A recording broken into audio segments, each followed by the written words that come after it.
أما بعد فأعوذ بالله من الشيطان الرجيم. بسم الله الرحمن الرحيم.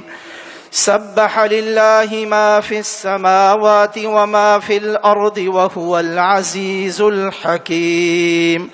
يا أيها الذين آمنوا لم تقولون ما لا تفعلون كبر مقتا عند الله أن تقولوا ما لا تفعلون. إن الله يحب الذين يقاتلون في سبيله صفا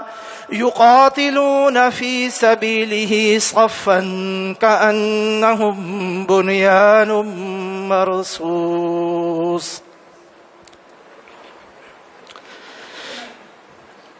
اللہ سبحانہ و تعالی نے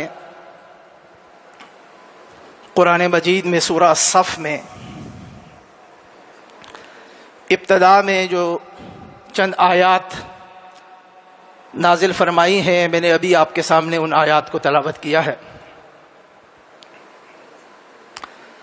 ان آیات میں مذکورہ موضوعات میں سے دو موضوعات پر ارادہ ہے کہ آج کے اس خطبہ جمعہ میں اختصار کے ساتھ کچھ باتیں کی جائیں اور کچھ نکات کی طرف اشارہ کیا جائے اور توجہ دلائی جائے۔ اللہ سبحانہ و تعالیٰ سے دعا ہے کہ وہ حق اور صحیح بات کہنے اور پھر اس کے مطابق عمل کرنے کی توفیق عطا فرمائے۔ اس وقت وطن عزیز پاکستان میں چہار سو میڈیا میں عوام کے درمیان ہر جگہ باز گشت ہے اس عظیم معرکے کی جو آج سے 1 سال قبل پاکستان کے دشمن ملک ہندوستان نے جب پاکستان پر حملہ کرنے کی جسارت کی اور اس کے جواب میں پاکستان کے اداروں نے، حکومت پاکستان اور افواج پاکستان نے اور عوام نے جس طرح بہم مل کر بہادری کے ساتھ، صبر کے ساتھ، یک آواز ہو کر، یک جان ہو کر اس جارحیت کا مقابلہ کیا، اس معرکے کو چونکہ 1 سال مکمل ہونے کو ہے تو ہر طرف اس کی یاد میں باتیں کی جا رہی ہیں، تحسین کی جا رہی ہے، پاکستان کی شناخت اور پاکستان کی کامیابیوں کا ذکر فخر کے ساتھ کیا جا رہا ہے اور کیا بھی جانا چاہیے۔ اللہ ہمارے اس ملک کو سلامت رکھے، اس کے عوام کو سلامت رکھے، پاکستان کو بنانے والے، پاکستان کو سنبھالنے والے افراد اور اداروں کو حفاظت سے رکھے، جن کے بارے میں ہمیں معلوم ہے، جن کے کارنامے سامنے آ جاتے ہیں، اللہ ان کی بھی حفاظت فرمائے، جن کے بارے میں بوجہ ہمارے علم میں بات نہیں آتی اور وہ نامعلوم رہتے ہیں، گمنام رہتے ہیں، اللہ سبحانہ و تعالیٰ ان کی بھی حفاظت فرمائے۔ قوموں کی تاریخ میں اس قسم کے لمحات تاریخی لمحات ہوتے ہیں، اس سے قومیں بحران سے نکلتی ہیں، ایک نئے سرے سے اپنی شناخت کے بارے میں سوچتی اور غور و فکر کرتی ہیں، ان کے جذبات کو، کام کرنے کی توانائی کو نئی قوت اور مہمیز ملتی ہے اور وہ ایک نئے عزم کے ساتھ اگلے سفر پر روانہ ہوتے ہیں۔ بنیان مرصوص کے نام سے جو معرکہ آرائی 1 سال قبل ہوئی تھی، ظاہر ہے کہ وہ بڑی اہم تھی کہ کیسے پاکستان کی افواج اور پاکستان کے ادارے ایک سیسا پلائی ہوئی دیوار کی طرح یکجا ہو کر دشمن کے مقابلے میں کھڑے ہوئے، اور دشمن بھی کون سا دشمن؟ جو اس وقت روئے زمین پر سب سے بڑا مشرک ملک ہے۔ اکثر اوقات ہم اس حقیقت کو نظر انداز کر دیتے ہیں، بہت سارے عالمی نقشے پر غیر مسلم ممالک ہیں، مگر ایک ایسا ملک جہاں پر باقاعدہ کسی بھی منسوخ آسمان سے نازل کی ہوئی شریعت پہ عمل نہیں ہوتا، چاہے منسوخ ہی کیوں نہ ہو۔ سب سے زیادہ شرک، سب سے زیادہ خرافات انہوں نے اپنے دین اور مذہب کے نام پر جن کو ایجاد کیا ہے، وہ ایسا دشمن جب مسلمانوں کے ایک ملک اور مسلمانوں کے ایک معاشرے پر حملہ آور ہوتا ہے تو اس کے جواب میں بنیان مرصوص ہی سے مقابلہ بنتا ہے۔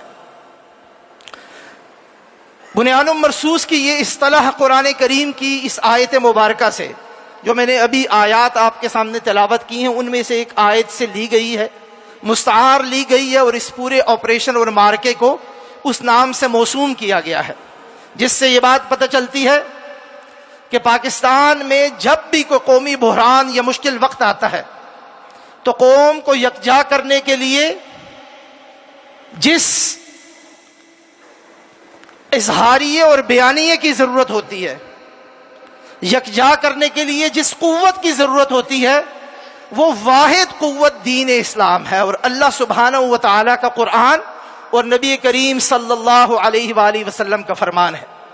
ورنہ یہ وہ ملک ہے جس میں پنجابی، پشتو، بلوچی اور نامعلوم کتنی سندھی اور کتنی اور متعدد زبانیں بولنے والے افراد رہتے ہیں، جن کی ثقافتیں، جن کے کلچر، جن کا بود و پاش، جن کا اٹھنا بیٹھنا، جن کا طرز سوچ، خیالات، فکر جو ہیں وہ بہت ایک دوسرے سے مختلف ہے۔ واحد چیز جو اس ملک کے جغرافیے کے اندر رہنے والے تمام لوگوں کو آپس میں جوڑتی ہے، وہ پاکستان کا اسلامی تشخص، چاہے وہ غیر مسلم ہی کیوں نہ ہو، کیونکہ پاکستان کے اسلامی تشخص میں اس بات کا طے کر دیا گیا ہے کہ پاکستان میں رہنے والے غیر مسلموں کو کیا حقوق ہوں گے۔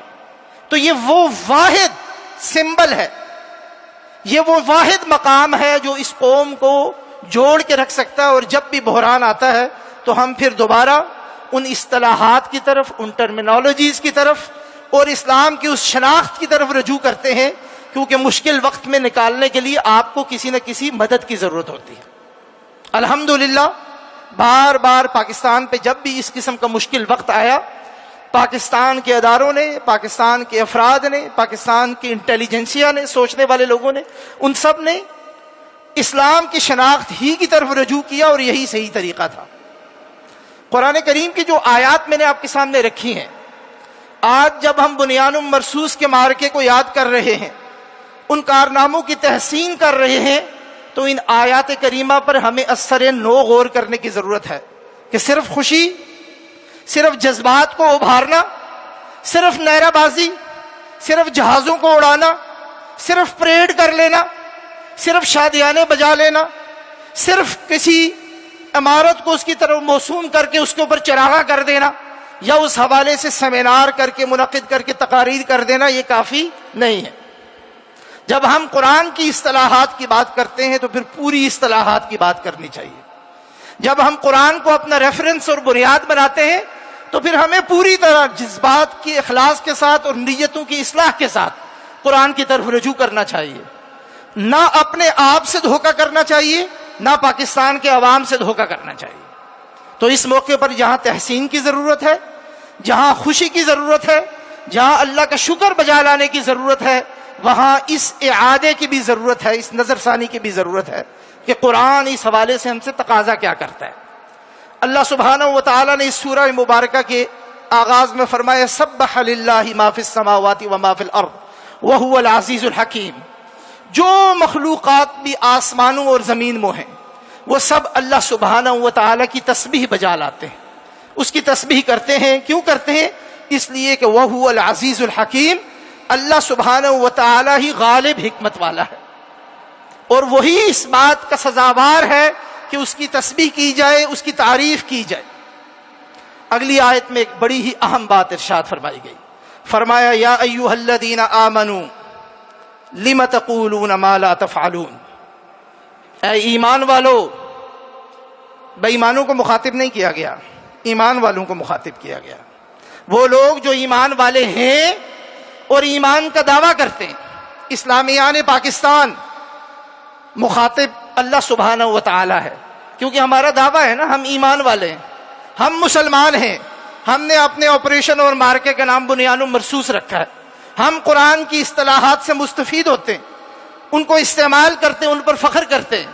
تو اللہ سبحانہ و تعالی نے اصطلاح سے پہلے اس بات کی تنبیہ کی ہے، یا ایھا الذین آمنوا لم تقولون ما لا تفعلون، اے ایمان والو تمہیں یہ تنبیہ کی جاتی ہے، ایسی بات کیوں کہتے ہو جس پر تم عمل نہیں کرتے۔ اور بات یہاں ختم نہیں کی گئی، اسی تنبیہ کو آگے بڑھایا گیا ہے، کبر مقتا عند اللہ ان تقولوا ما لا تفعلون۔ یہ قرآن کا اسلوب جو ہے بہت جھنجھوڑنے والا ہے اور بڑی وارننگ ہے اس کے اندر۔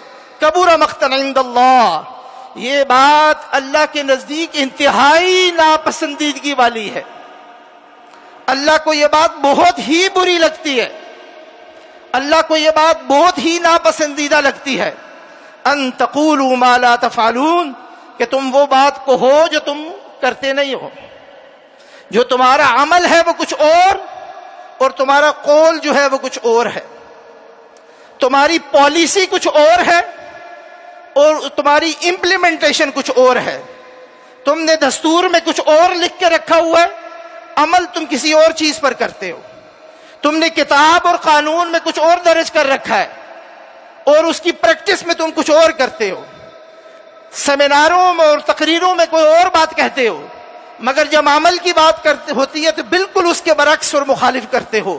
کبر مقتا عند اللہ، اللہ سبحانہ و تعالی کو یہ بات انتہائی ناپسندیدہ ہے، انتہائی ناگوار ہے، بہت ہی بری لگتی ہے، گندی بات ہے، اچھی بات نہیں، اللہ سبحانہ و تعالی کو ناگوار ہے۔ ان تقولوا ما لا تفعلون، کیوں؟ اس لیے کہ تم اللہ کو دھوکہ دینے کی کوشش کرتے ہو۔ کیا تمہیں یہ معلوم نہیں کہ اللہ دلوں کے حال جاننے والا ہے؟ اسے معلوم ہے کہ جب تم کوئی دعویٰ کرتے ہو تو کتنے تم مخلص ہو اس میں، اسے معلوم ہے کہ تمہارا نیت اور ارادہ ہے کیا، تم اس پر عمل کرنا چاہتے ہو یا نہیں کرنا چاہتے، مگر اس کے باوجود تم کوشش یہ کرتے ہو۔ تمہاری بدن بولی، باڈی لینگویج اور پوسچرنگ یہ ہے کہ کہتے تم کچھ اور دھوکہ اللہ کو دینا چاہتے ہو۔ یا ایھا الذین آمنوا لم تقولون ما لا تفعلون، جو تم کہتے ہو وہ کرتے نہیں، اور اللہ کو انتہائی ناپسندیدہ ہے یہ بات کہ تمہارے قول اور فعل میں اس قسم کا تضاد ہو۔ یہ بات بیان کرنے کے بعد، یہ تمہید باندھنے کے بعد اللہ سبحانہ و تعالی نے اگلی بات کی، یا ایھا الذین آمنوا لم تقولون ما لا تفعلون، پھر فرمایا ان اللہ یحب الذین یقاتلون فی سبیلہ صفا کأنہم بنیان مرصوص۔ اللہ سبحانہ و تعالی وہ ہیں یحب الذین، پہلے کہا کہ اللہ ناپسندیدہ کرتے ہیں، اللہ کو پسند نہیں ہے فلاں عمل، پھر فرمایا اللہ کو پسند کیا ہے؟ اللہ محبت کرتے ہیں کن لوگوں سے؟ یحب الذین یقاتلون فی سبیلہ صفا، ان لوگوں سے محبت کرتے ہیں جو اس کی راہ میں جہاد کرتے ہیں، اس کی راہ میں نکلتے ہیں، قتال کرتے ہیں، ہتھیار اٹھاتے ہیں، اللہ کے دین کے دشمنوں کے سامنے کھڑے ہوتے ہیں، بالکل صفے بنا کر ایک ڈسپلن کے ساتھ، کأنہم بنیان مرصوص، گویا کہ وہ سیسا پلائی ہوئی دیوار ہے، یعنی انتہائی ڈسپلن کے ساتھ مضبوط ہو کر ایک دوسرے کے ساتھ مل کر کھڑے ہو کر، آپس میں لڑ جھگڑ کے نہیں، فساد کے ساتھ نہیں، ایک دوسرے پر حملہ کر کے نہیں، ایک دوسرے سے دل میں مخاصمت رکھ کے نہیں، بلکہ بالکل بہم یکجا ہو کے جڑ کر صفے بنا کر دشمن کے سامنے سیسا پلائی ہوئی دیوار بن کے، یحب الذین یقاتلون، اللہ کی راہ میں جہاد کرتے ہیں، نتیجہ کیا؟ اللہ سبحانہ و تعالی ایسے لوگوں سے محبت فرماتے ہیں، اور یہیں سے ہم نے اپنے آپریشن کا نام بنیان مرصوص رکھا۔ گویا کہ ہم نے اس بات کا اعلان کیا کہ ہم یہ کوشش کریں گے کہ قرآن کے اس اسلوب کے مطابق اپنی صف بندی کریں، اور جب قرآن کے اس اسلوب کے مطابق اپنی صف بندی کریں گے تو دنیاوی طور پر تو ہم کوشش کریں گے، رحمتوں کا معاملہ اللہ سبحانہ و تعالیٰ کی طرف سے ہوگا، کرم اللہ کا ہوگا، فضل اللہ سبحانہ و تعالیٰ نازل فرمائیں گے اور ہماری مدد فرمائیں گے، اور اللہ نے مدد فرمائی، ایک دفعہ نہیں، متعدد مرتبہ بار بار مدد فرمائی۔ ان اللہ یحب الذین یقاتلون فی سبیلہ کأنہم بنیان مرصوص، تو یہ بنیان مرصوص ہے، اور اس بنیان مرصوص کی یہ تمہید ہے جو اس سورہ مبارکہ میں اللہ نے ہمارے سامنے رکھی۔ تو جو ایک سال مکمل ہونے کے بعد آج ہم مارکہ اور آپریشن بنیان مرصوص کو یاد کر رہے ہیں، اس کی تحسین کر رہے ہیں، اس حوالے سے پروگرامز منعقد کر رہے ہیں، وہاں اس بات کی بھی ضرورت ہے کہ اللہ سے کیے ہوئے وعدے کے بارے میں بھی سوچیں، اس کے بارے میں غور فرمائیں.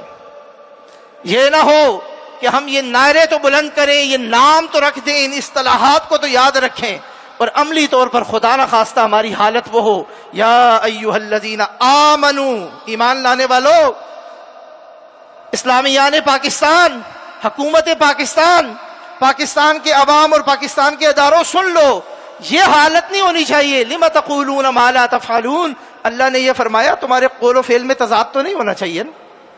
اور قول و فعل کا تضاد کیا ہے؟ پاکستان کا قیام ہوتا ہے 1947 میں.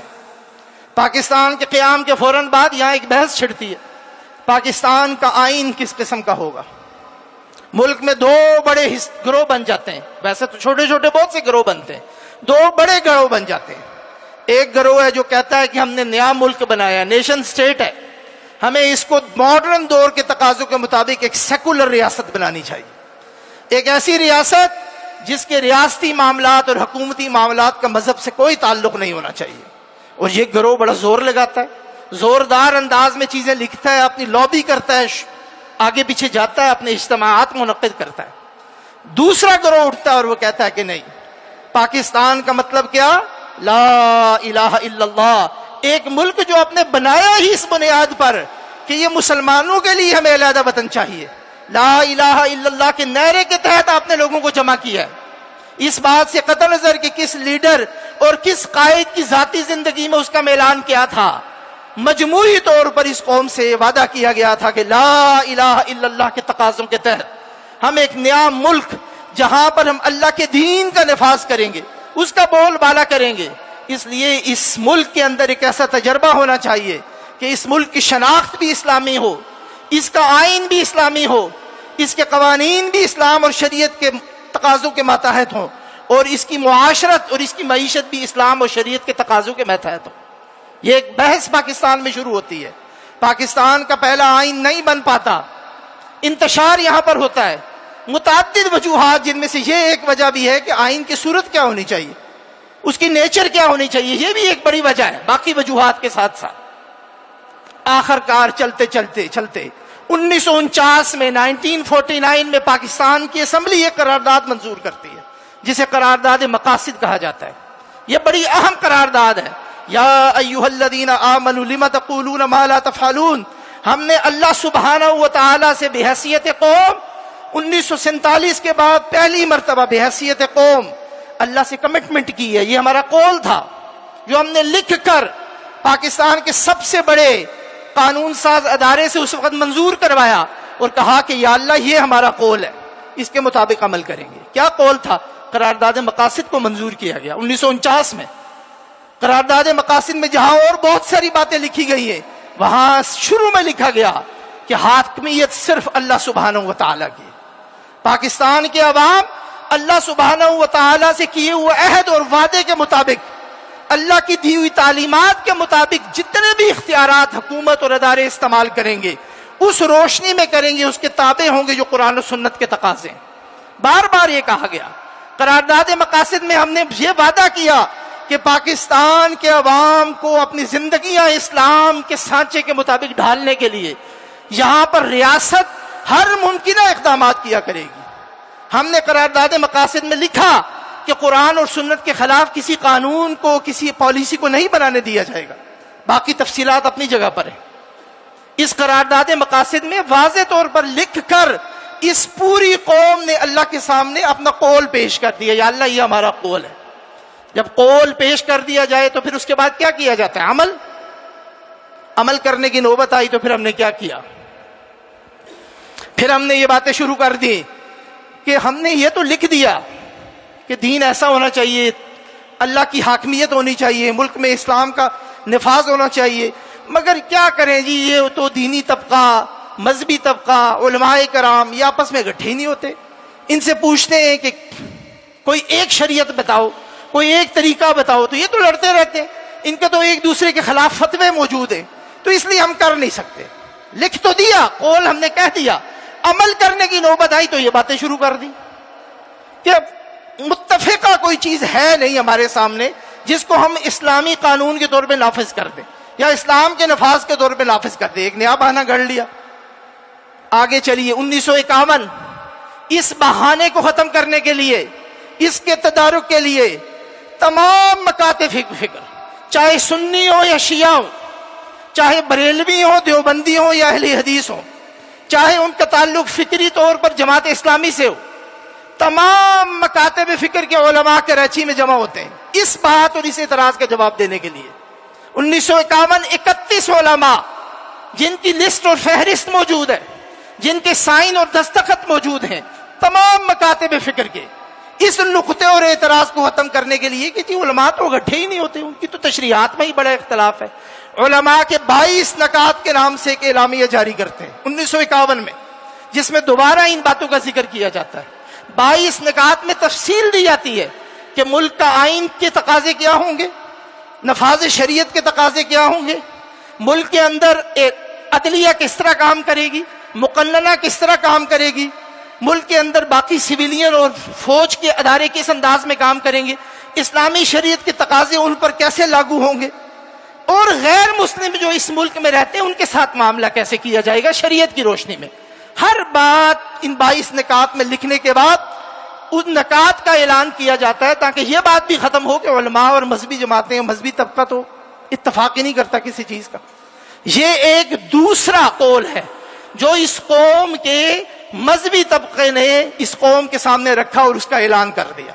پہلا قرارداد مقاصد، پھر اس کے بعد دوسرا علماء کے 22 نکات، پھر 1956 میں پاکستان کا آئین بنتا ہے۔ پاکستان کے آئین کے اندر کسی قدر کچھ اسلامی دفعات کو داخل کیا جاتا ہے۔ یہ تیسرا موقع ہے جب ہم یہ مانتے ہیں کہ اسلام اور پاکستان کے تعلق موجود ہے، پاکستان میں قانون کا نفاذ اس انداز میں ہوگا جو شریعت کے تقاضے ہیں۔ باقی تفصیلات 56 کے آئین میں موجود ہیں۔ 56 کا آئین ختم ہوتا ہے، 62 میں دوسرا آئین بنتا ہے، اس کے اندر پھر کچھ اسلامی شقیں داخل کی جاتی ہیں۔ چوتھی مرتبہ یہ قوم اور پارلیمان اپنا قول اللہ کے سامنے، قوم کے سامنے پیش کرتی ہے کہ ہم اس تقاضوں کے مطابق اس ملک کو چلائیں گے۔ وہ آئین ختم ہوتا ہے، 1973 کا آئین بنتا ہے۔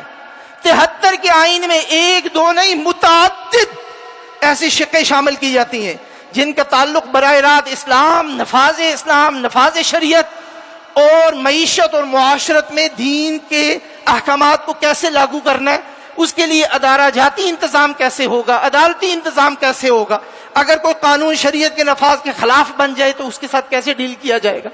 73 کا آئین تفصیل کے ساتھ یہ باتیں بیان کرتا ہے۔ اس کے اندر قرارداد مقاصد موجود ہے، واضح طور پر موجود ہے کہ اس ملک میں کوئی قانون قرآن و سنت کے خلاف نہیں بن سکتا، اگر بن جائے تو وفاقی شرعی عدالت میں چیلنج کیا جائے گا۔ بعد میں ترمیم کے ذریعے یہ چیز شامل کی گئی۔ ابتدائی طور پر کہا گیا اگر کسی قانون کے اندر کوئی اعتراض ہو تو اسلامی نظریاتی کونسل کا ادارہ موجود ہے۔ بعد میں شریعت اپیلیٹ بینچ سپریم کورٹ میں قائم کیا گیا۔ متعدد چیزیں اس ملک میں کہ آئین میں 73 کے آئین میں شروع میں یا بعد میں داخل کی گئی، اور یہ وہ ہمارا بار بار کا قول ہے جس قول کے تحت ہم نے اس قوم سے اور اللہ سے یہ کمٹمنٹ کی کہ یا اللہ یہ ہم کرنا چاہتے ہیں، یہ ہمارا قول ہے۔ اور آج ہم 2026 میں موجود ہیں اور مارکہ بنیان مرصوص کو یاد کر رہے ہیں۔ قرآن کی اصطلاح سے مستعار لیا ہوا ایک مارکہ جس کا نام ہم نے یہ رکھا، اس سے بالکل پہلے آیات میں جو میں نے آپ کے سامنے تلاوت کی، اللہ سبحانہ و تعالی روز قیامت اگر آج فرض کر لیں قیامت برپا ہو جائے اور ہم سب اللہ کے سامنے پیش ہو جائیں، اسلامیان پاکستان اور مسلمانان پاکستان، اور ہم یہ کہیں گے یا اللہ ہم نے تو تیرے لیے آپریشن بنیان مرصوص کیا، اللہ سبحانہ و تعالی پوچھ لے کہ یہ جو پہلے والی آیات تھیں، یا ایھا الذین آمنوا لم تقولون ما لا تفعلون کبر مقتا عند اللہ ان تقولوا ما لا تفعلون، ان کا کیا کیا؟ کوئی جواب ہے ہمارے پاس؟ دل پہ ہاتھ رکھ کے بتائے، کوئی شخص بھی دل پہ ہاتھ رکھ کے بتائے کہ ہم نے اس ملک کی جو حالت بنا دی ہے، یہاں پہ معاشرے اور سماج کی جو حالت بنا دی ہے، یہاں پر میڈیا کے اور دیگر اداروں کی جو حالت بنا دی ہے، یہاں پر ہم نے جو قانون سازی اور پالیسی سازی کی حالت بنا دی ہے اور اس کا رخ کر دیا ہے، اس کا کوئی تعلق دور سے بھی ان تمام بیانیوں سے ہے جو میں نے آپ کے سامنے پیش کی، قرارداد مقاصد سے لے کے 73 کے آئین تک۔ پاکستان کی عدالتوں میں آج کل فیصلے آ رہے جینڈر جسٹس کے نام پر، ٹرانس جینڈر جسٹس کے نام پر، میٹریمونیل پراپرٹی کے نام پر، اس قسم کے فیصلے آ رہے جو صراحتاً شریعت کی نصوص سے ٹکراتے ہیں. ایک ہے شریعت کی نص کی کسی تعبیر سے کسی چیز کا ٹکرانا. آپ یہ کہہ سکتے ہیں کہ جی فلاں مکتب فکر کی تعبیر ہے اس لیے ہم اس تعبیر کو نہیں مانتے, عدالت نے کسی دوسری تعبیر کو مان لیا, اس پر گفتگو ہو سکتی ہے, بات ہو سکتی ہے. ایک ہے متفقہ شریعت کا مسئلہ. آج آپ کی عدالتیں بیٹھ کے ان کو کھول رہی ہیں, آپ کے ججز ہیں ان کے بعد فیصلے کر رہے ہیں. پاکستان کی پارلیمان میں ایسی قانون سازی ہو رہی ہے جو براہ راست آئین پاکستان کے متضاد ہے. آئین پاکستان کہتا ہے قرآن و سنت کے خلاف قانون نہیں بن سکتا. آپ کی پارلیمان میں روز آئین قوانین بن رہے, ان کے اندر سیاسی شقیں موجود ہیں جو آئین پاکستان کی روح کے خلاف ہیں, قرآن و سنت کے خلاف ہیں, قرآن کی نصوص کے خلاف ہیں. آپ کے میڈیا پہ روز کیا چل رہا ہے؟ یہ بے حیائی اور یعنی جس پر اب بات کرنا بھی ابس ہو گیا. اس کو اس طرح قبول کر لیا گیا ہے کہ جو شخص یہ کہتا ہے کہ ٹی وی پر, ڈراموں پہ, ڈیجیٹل میڈیا پر بے حیائی ہے اور یعنی ہے, فحاشی ہے, تو ایسے لگتا ہے یار یہ تو کوئی بہت بیکورڈ بندہ ہے. یہ ان چیزوں کو تو قبول کر لیا گیا ہے. فیشن کے نام پر, انٹرٹینمنٹ انڈسٹری کے نام پر ایسی چیزیں بالکل بلا خوف و خطر سر عام ہو رہی ہیں جن پر گفتگو کرنے والے شخص کو آکورڈ بنا دیا گیا ہے, اور جو لوگ کر رہے ہیں ان کو بالکل ایک ہلہ شہری ہے. اور یہ کس ملک میں ہو رہا ہے؟ اسلامی جمہوریہ پاکستان میں.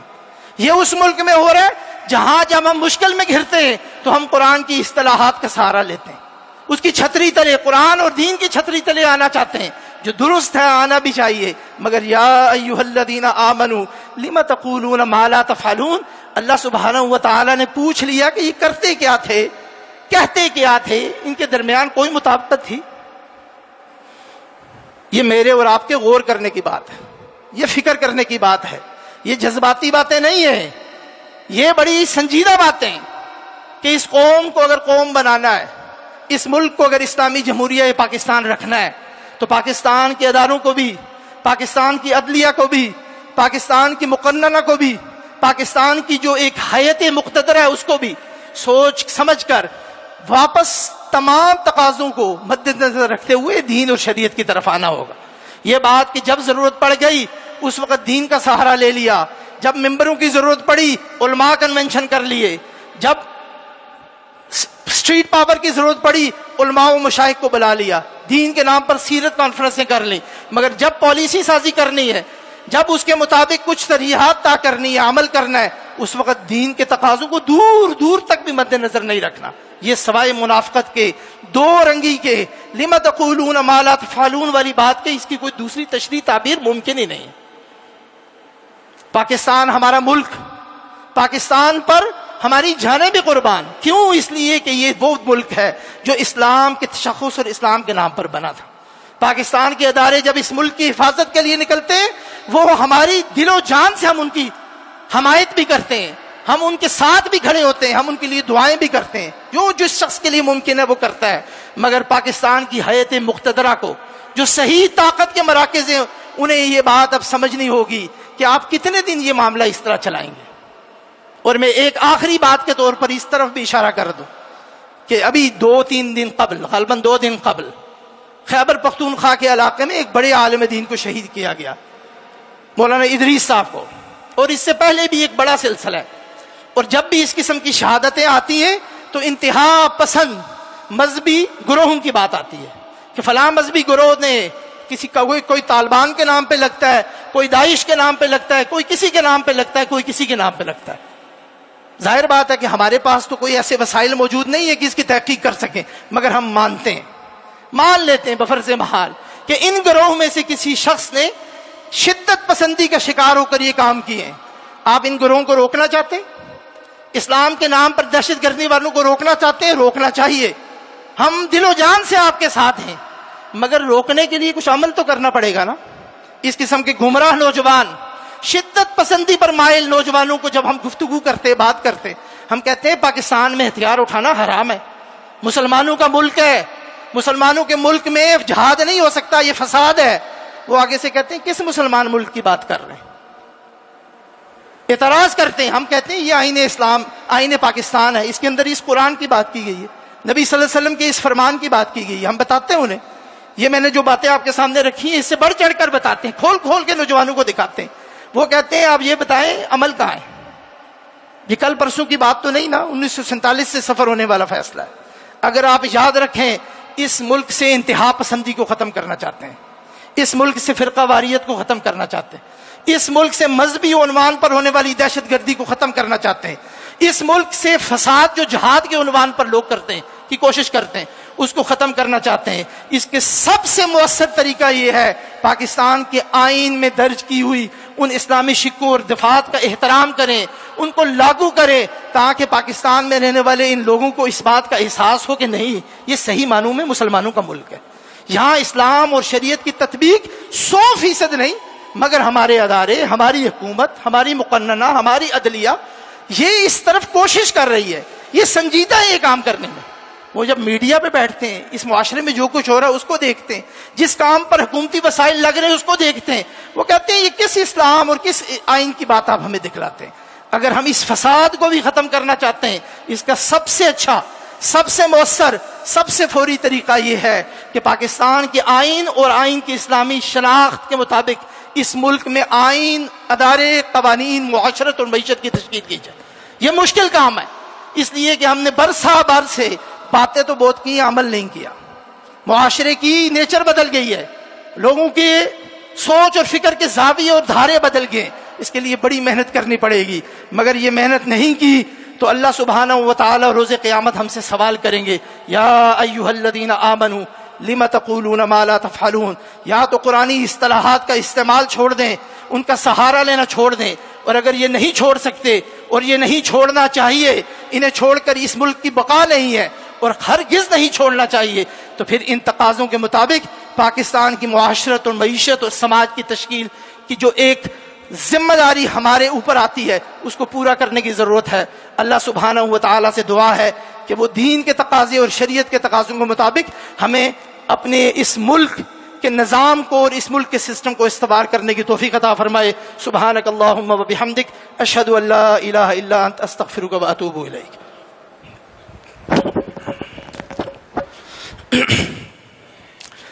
الحمد لله نحمده ونستعينه ونستغفره ونؤمن به ونتوكل عليه ونعوذ بالله من شرور أنفسنا ومن سيئات أعمالنا، من يهده الله فلا مضل له ومن يضلل فلا هادي له، وأشهد أن لا إله إلا الله وحده لا شريك له، وأشهد أن محمدا عبده ورسوله۔ اللهم صل على محمد وعلى آل محمد كما صليت على إبراهيم وعلى آل إبراهيم إنك حميد مجيد۔ اللهم بارك على محمد وعلى آل محمد كما باركت على إبراهيم وعلى آل إبراهيم إنك حميد مجيد۔